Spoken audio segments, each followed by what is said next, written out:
तो वैद्युत चालन चैप्टर को पढ़ने से पहले सबसे पहले हम लोग ये जान लेंगे वैद्युत धारा क्या होती है। वैद्युत धारा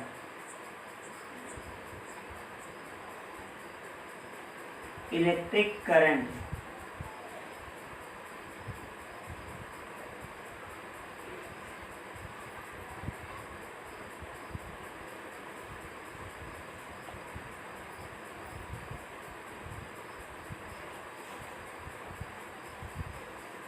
यहाँ पर देखिए जैसे लिखा है वैद्युत, तो वैद्युत का तात्पर्य यहाँ पर आवेश से हो जाएगा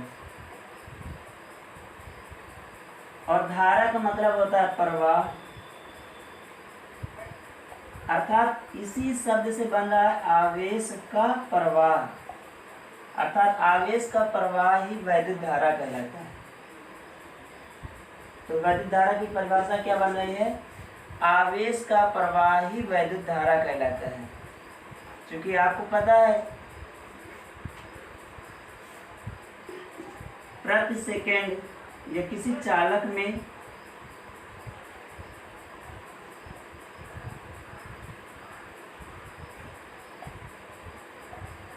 प्रति सेकेंड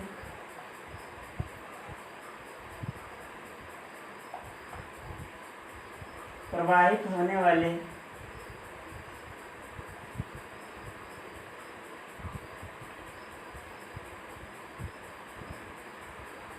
आवेश की दर को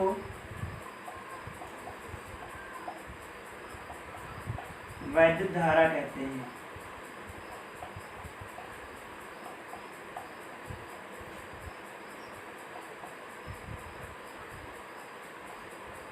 जैसे कि वैद्युत धारा I बराबर Q/T। Q क्या है? आवेश है, T समय है और यहाँ पर I जो है वैद्युत धारा को रिप्रेजेंट कर रहा है। यहाँ से मात्रक क्या निकलेगा? I का जो मात्रक है, आवेश का मात्रक कूलाम होता है, कूलाम लिख दिया, प्रति सेकेंड, समय का मात्रक सेकेंड। तो धारा का मात्रक यहाँ से हो जाएगा, धारा का मात्रक कूलाम प्रति सेकेंड।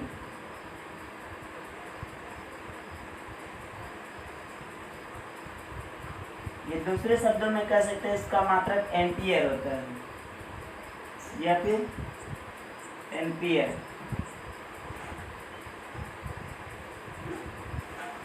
यदि किसी चालक में 1 कूलाम आवेश प्रति सेकेंड प्रवाहित हो रहा है तो उसमें धारा कितनी प्रवाहित होगी?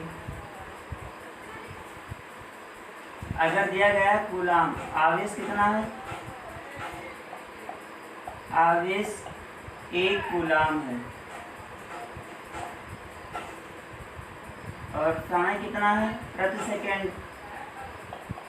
प्रति सेकेंड, प्रति का मतलब 1 सेकेंड।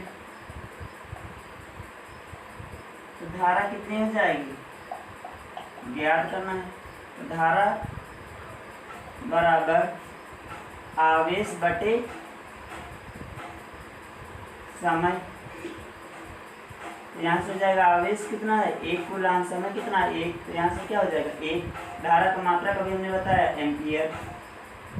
तो अगर किसी चालक में प्रति सेकेंड 1 कूलाम आवेश प्रवाहित होता है तो उसमें धारा का मान 1 एम्पियर होगा। अब आगे जानेंगे धारा की दिशा।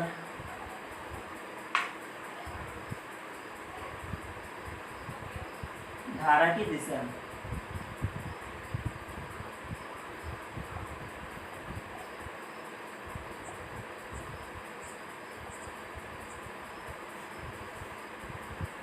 जब किसी चालक में आवेश प्रवाहित होता है तो आवेश के प्रवाह होने के विपरीत दिशा में धारा का प्रवाह होता है, या फिर हम कह सकते हैं धन आवेश के प्रवाह होने की दिशा में धारा का प्रवाह होता है, या फिर ऋणात्मक आवेश के प्रवाह होने के विपरीत दिशा में धारा का प्रवाह होता है।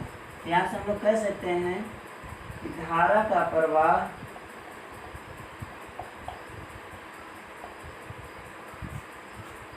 आवेश के प्रवाह होने के विपरीत दिशा में होता है।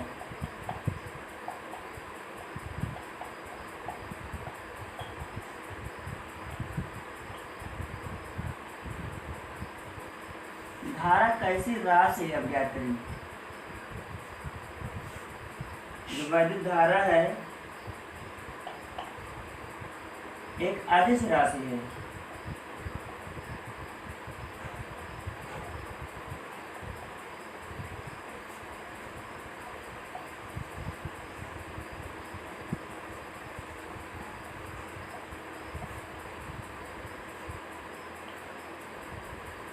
अब देखेंगे अदिश राशि क्यों है।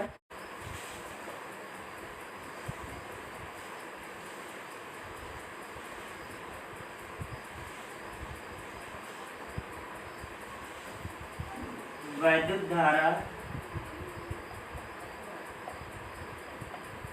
अदिश राशि क्यों है?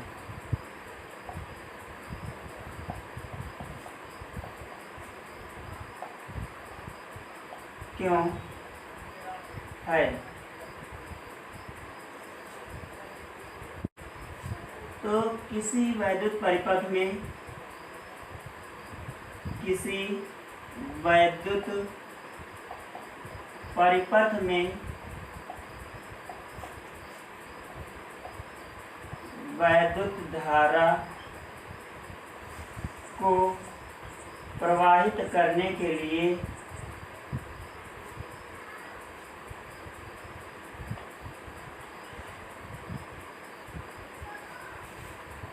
परिमाण के साथ साथ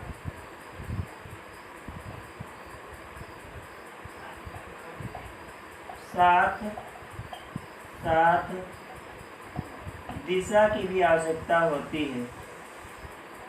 दिशा की भी आवश्यकता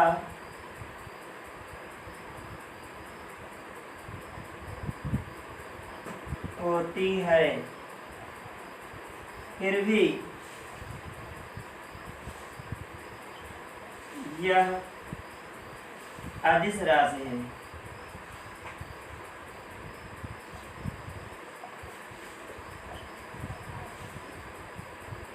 क्योंकि यह सदिश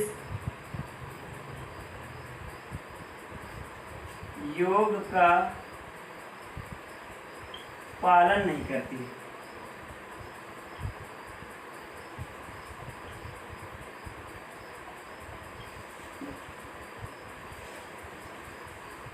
जैसे कि एग्जाम्पल के लिए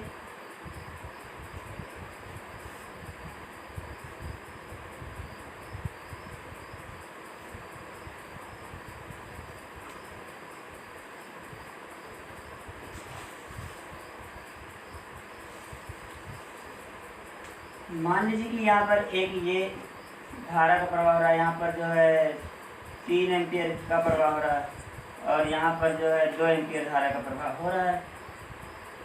तो यहाँ पर जो है 5 एम्पियर धारा होनी चाहिए। अब देखिए 3 एम्पियर धारा जो है यहाँ पर प्रवाहित हो रही, 2 एम्पियर धारा इधर प्रवाहित हो रही, दोनों को मिला दिया तो 5 एम्पियर धारा हो गई। इसके बीच कोण होगा, वही कोण मान लीजिए थीटा है। तो सदिश का नियम का योग जैसे कि बताया गया था formula a² + b² + 2ab cos theta, ये फार्मूला बताया गया था। अगर इसको हम a मान लें, इसको b मान लें, तो ये फार्मूला ड्राइव करेंगे तो ये फार्मूले में धारा का मान जो है थीटा पर डिपेंड करेगा।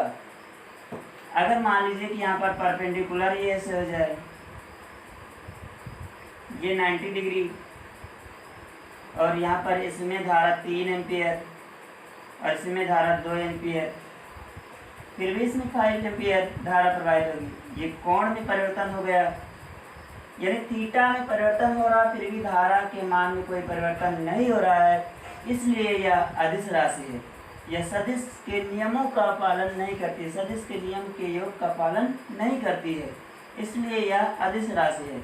अगर ऐसा मान लीजिए कि अभी ये सदिश राशि होती तब तो बहुत बड़ी समस्या हो जाती। जैसे घरों में जो है वायरिंग की जाती है तो वहाँ पर देखना पड़ता है कि तार कितने एंगल पर लगाया जाए। जैसे कि यहाँ पर ये तार है और एक तार ये है, यहाँ पर धारा को एक निश्चित मान प्राप्त करने के लिए फिर यहाँ पर जो है पटरी प्रकार की सहायता से या फिर चांदी की सहायता से हम लोग जो है इसको मेजर करते कितने एंगल पर तार लगाया जाए ताकि धारा का मान यहाँ पर एक निश्चित हो जाए। लेकिन ऐसा नहीं है, इसलिए बहुत ही सुविधा हो रही वायरिंग करने में। अगर यह सदिश राशि होती तो वायरिंग करने में भी बहुत प्रॉब्लम आगे होती, बहुत कठिनाई होती। तो इस प्रकार से वैद्युत धारा अदिश राशि है।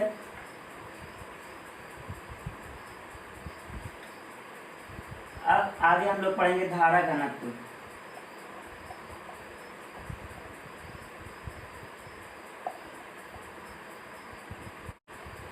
तो किसी चालक में, जैसे मान लीजिए ये एक चालक है, चालक का अनुप्रस्थ काट का ये क्षेत्रफल हो जाएगा A और ये भी क्षेत्रफल हो जाएगा A। तो धारा घनत्व क्या होता है, जैसे कि अनुप्रस्थ काट का क्षेत्रफल है, इसके अभिलंबवत जो धारा प्रवाहित होती है वो धारा घनत्व के बराबर होती है। यानी किसी अनुप्रस्थ काट के क्षेत्रफल के अभिलंबवत प्रवाहित होने वाली धारा का मान धारा घनत्व के बराबर होता है। धारा घनत्व को J से प्रदर्शित करते हैं, J बराबर होता है I/A। तो यहाँ से देखिए I क्या है, धारा है, A क्या है, जो अनुप्रस्थ काट का क्षेत्रफल है। तो यहाँ से धारा घनत्व का मात्रक निकल आएगा, J बराबर या J का मात्रक धारा घनत्व J का मात्रक। देखिए I धारा का मात्रक एम्पियर